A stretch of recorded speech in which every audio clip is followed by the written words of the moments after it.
상주 시민 여러분 안녕하십니까? 민주주의 학교입니다.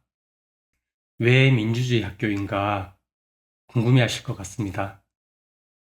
미국 정치인 중에 토크빌이라는 사람이 과거에 이런 말을 했다고 합니다. 지방 정부는 민주주의 학교다. 제가 여러분들을 가르치는 선생님이 아니라 함께 배워가는 곳이라는 뜻입니다.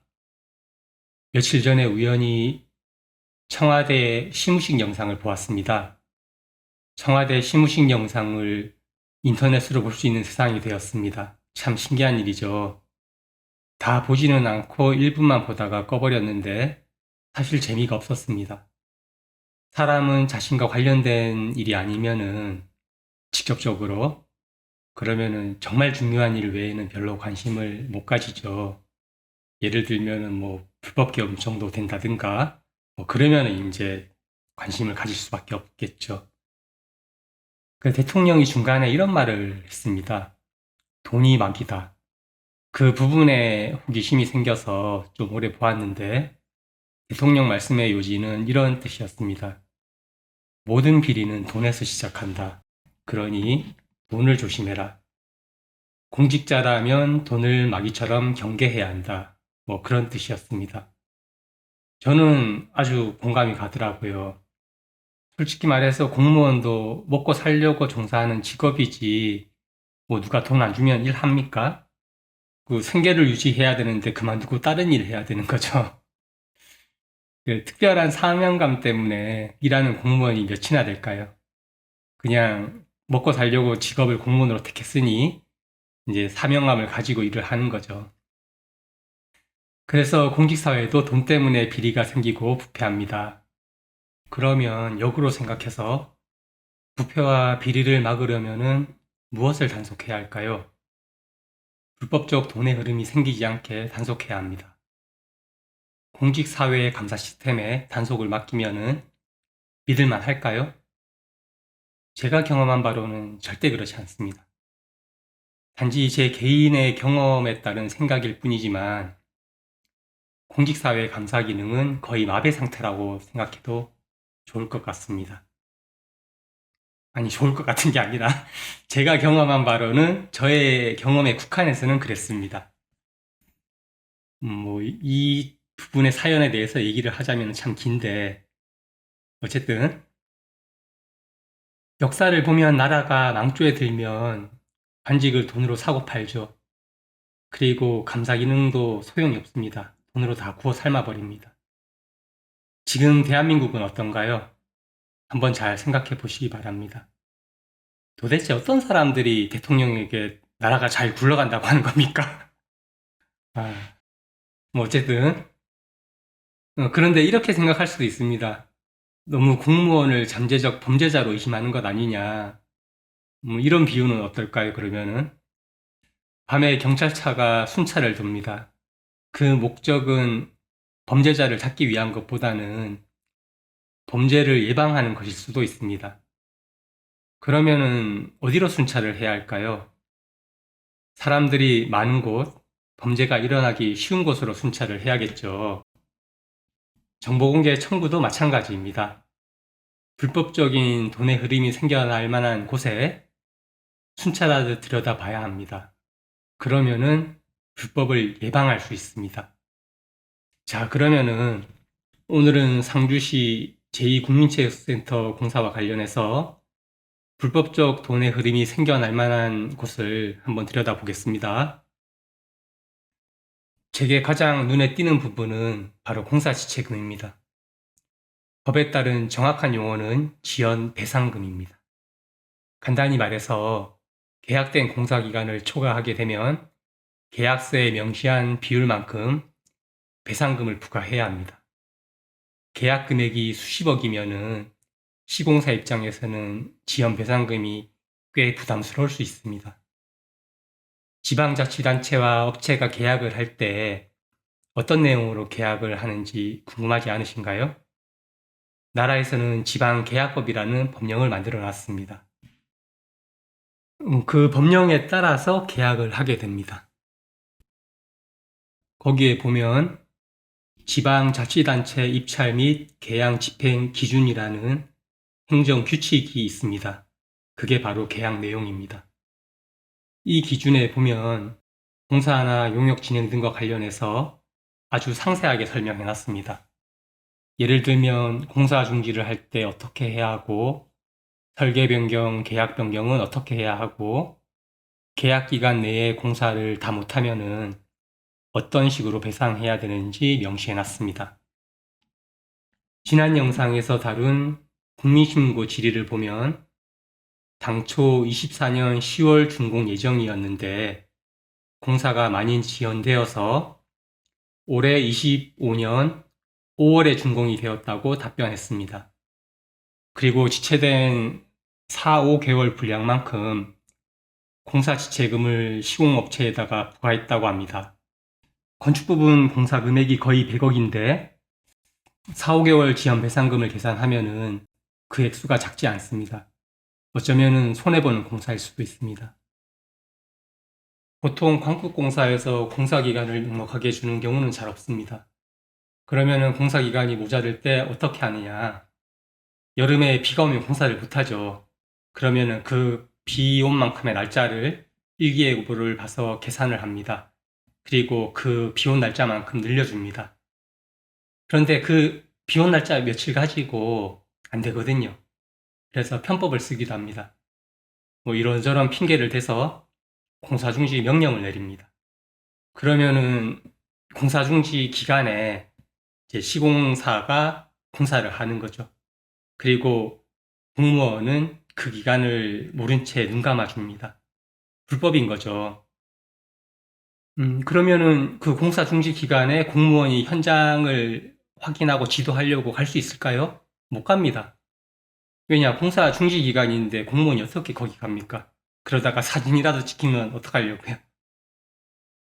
그래서 그냥 그 기간에 하는 공사는 관리를 잘 못합니다. 시공사가 그냥 하는 거죠. 그러면은 공사 기간도 못 맞추는 업체가 감독도 없이 공사를 똑바로 하겠습니까? 날림 공사하기가 쉽겠죠. 시공업체도 공사를 빨리 끝내서 인건비를 줄여야 남는 게 있겠죠.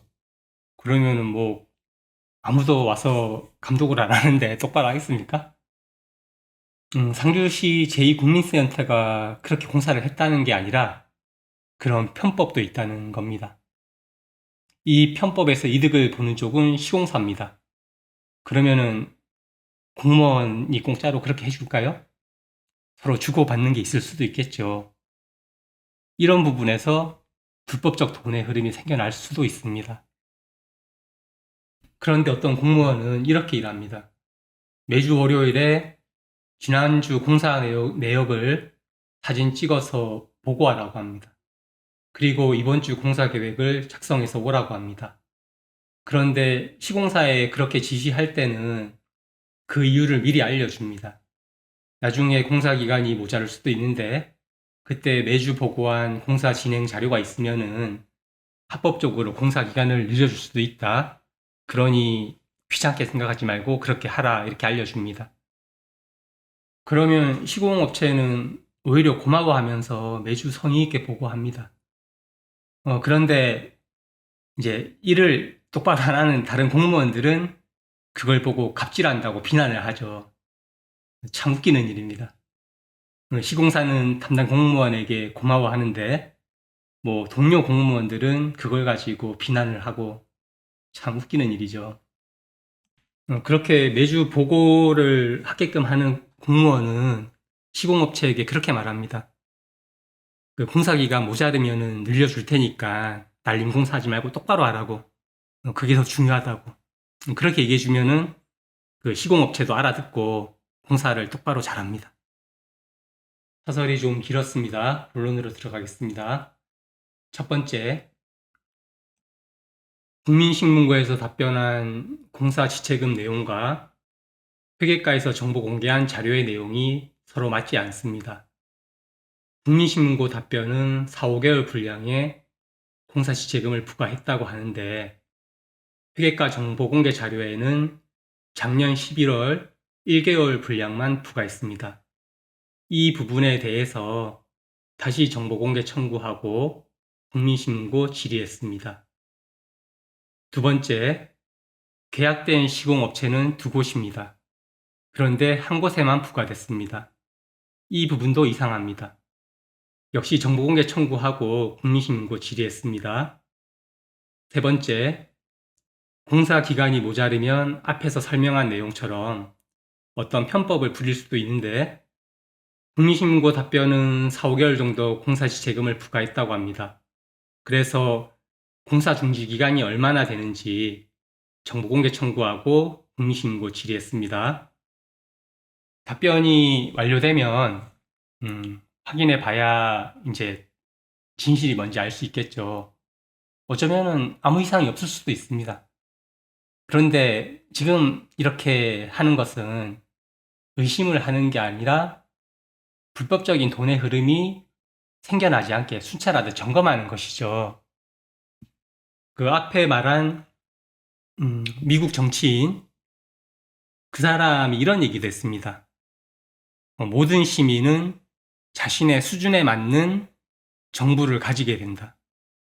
만약 시민들이 이렇게 의심이 아니라 순찰을 하고 점검을 하게 되면은 그럼 시민들은 투명하고 정직한 정부를 가지게 되겠죠. 그런데 귀찮아, 어려워, 나는 모르겠어, 나하고 상관없는 일이야 이렇게 내버려 두게 되면은 딱 그 수준에 맞는 정부를 가지게 될 겁니다. 비가 새는 헬스장, 수영장에서 그 시설을 이용해야 할 수도 있고, 그리고 예산도 얼마 안 되는 작은 소도시에서 매년 건물 수리비로 돈을 써야 할 수도 있습니다. 그런 상주시를 원하지 않으시면은 그러면은 여러분들이 관심을 가지고 들여다봐야 되겠죠. 상주시 행정이 어떻게 흘러가는지, 돈은 어떻게 쓰이는지. 그게 시민들의 의무이자 권리입니다. 오늘 영상은 불법적인 돈의 흐름이 생겨날 만한 곳을 감시해야 한다는 것과 국민체육센터 관련해서 다시 정보공개 청구하고 국민신고 질의했다는 내용입니다. 영상 더보기란이나 댓글 부분에 국민신고 질의한 내용과 정보공개 청구한 내용을 링크해 놓겠습니다. 참고하시기 바랍니다. 답변이 완료되면 다시 영상으로 설명드리겠습니다. 그리고 인구 소멸 위기 도시 상주에서 시청을 다시 짓는 게 1,500억 드나요? 자세히는 모르는데 그걸 왜 짓습니까 도대체? 짓는다고 한들 200억 공사도 지금 저 모양인데 무슨 능력으로 그 큰 공사를 관리하겠다는 겁니까? 정말 시민들이 바라는 겁니까? 그거 짓는 게? 저는 시민의 한 사람으로서 바라지 않습니다. 어쨌든 만약에 불법적인 돈의 흐름이 생기고 그걸 원하는 사람들이 있다면은 그 공사를 하고 싶어 하겠죠. 자기가 그 적당한 위치에 있는 동안에 그걸 하고 싶어 하겠죠. 어쨌든 그것 역시 여러분들의 몫입니다. 여러분들이 합의를 해야 이루어질 수 있게 해야 합니다. 오늘 영상은 여기서 마치겠습니다.